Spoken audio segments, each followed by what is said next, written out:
So this third video is going to go over our second depreciation method called units of production. It's very helpful. If it has been a while since you watched video 2, I do recommend having looked at the straight line videos somewhat recently before you start this video. In other words, video 2 before video 3. Please don't look at these out of order. I mean, you can. There's no one stopping you, but I wouldn't recommend it. This is our same example from before with one difference, which I want you to take a look at and see if you can figure it out. Hopefully you see that this is different. We estimated the useful life in our straight line example as 5 years. Here, for units of production, we're estimating the useful life as 225,000 miles.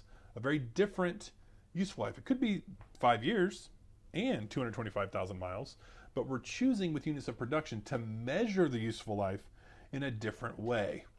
We're going to measure it using either miles or products produced. I recall one of the old textbooks we used to use had an example in it that it would run through, which was a shoe machine, and so it would count the number of pairs of shoes. Basically, I mean, again, most companies that use units of production are either counting miles or they're counting some units, some production units, pounds, whatever it might be.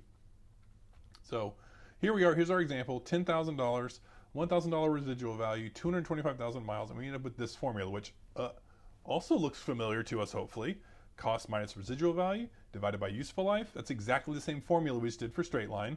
Only obviously we're going to use a different number here because we're going to be dividing by 225,000, which is obviously different. And so here's our calculation.